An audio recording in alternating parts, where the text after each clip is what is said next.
everyone, and welcome back to the channel. Most advice about living in South Korea focuses on logistics, like visas, housing, jobs, or paperwork. But those things don't determine whether daily life feels smooth or exhausting. What actually makes the difference are small behavioral adjustments. And once you understand them, life here becomes noticeably easier. So this video isn't about surviving in Korea. It's about living better here. So these are 10 things that quietly improve your day-to-day life in South Korea. Things people usually figure out only after months or years of living here. Let's get into it. Number 1. Accept that walking is part of the system. You'll walk more than you expect in South Korea, even if everything looks close. Subway stations are large, transfers are long, and short trips often involve more walking than planned. A 5-minute walk can easily turn into 15. This isn't accidental. South Koreans consistently rank among the highest globally for average daily steps, largely because cities are designed around public transport and walking. Without trying to exercise, many people end up far more active than they were before, which quietly improves health and energy over time. Once you accept walking as part of daily life, it stops feeling inconvenient and starts feeling normal. Number 2.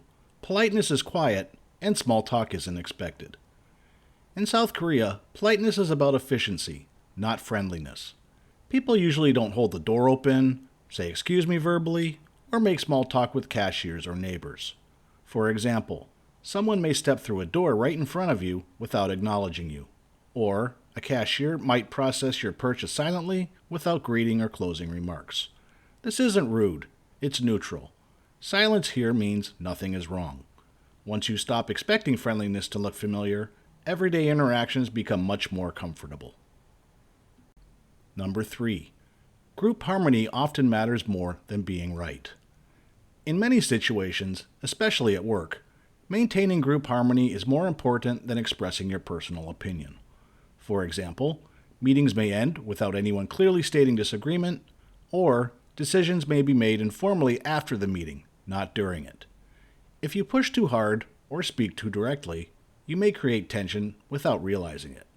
Living better here means learning when to speak and when to let things settle naturally.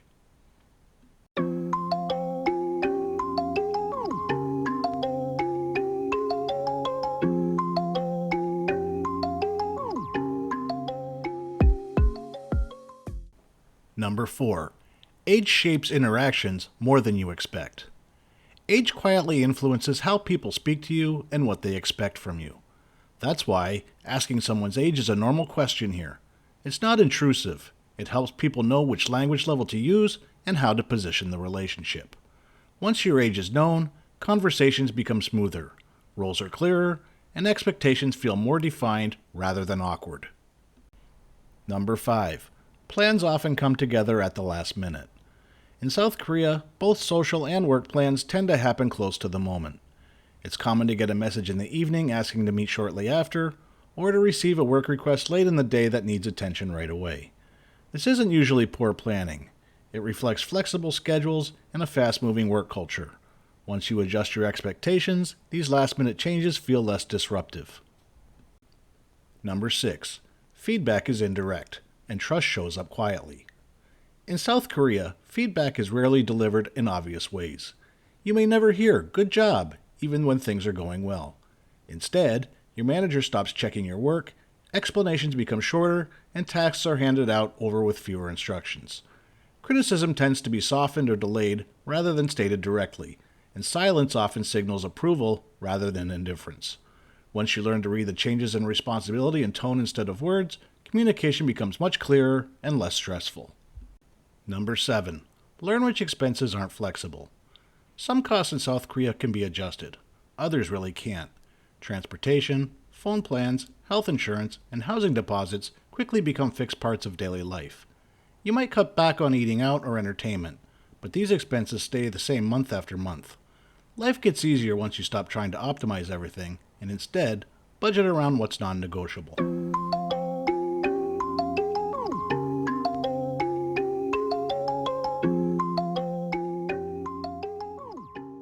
Number 8. You'll miss very specific things from home. Now, you're not going to miss everything. You'll miss small, unexpected things like casual conversations, how problems are explained, or familiar ways of doing basic tasks. For example, explaining something simple feels tiring, or processes that were automatic now require thought. This doesn't mean Korea isn't right for you. It just means you're adapting. Number 9. Frustration often comes from communication, not real problems. Life in South Korea can feel frustrating at times, even when nothing is actually going wrong.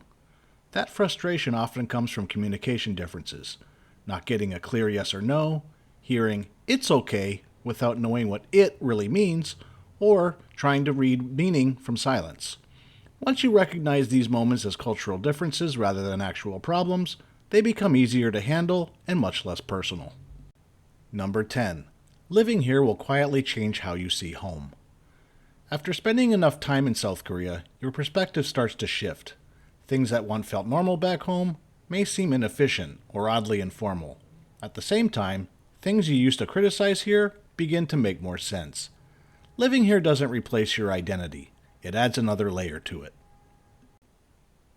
So there you have it. Living better in South Korea isn't about memorizing rules or trying to do everything right. It's about understanding the small, unspoken things that shape daily life here, how people interact, how cities work, and how expectations quietly differ. Once you adjust to those realities, life becomes smoother, less stressful, and honestly, more enjoyable. If you're already living in South Korea, I'd love to know which of these you learned the hard way. And if you're planning a move, I hope this helped you feel a little more prepared. Thanks for watching this video.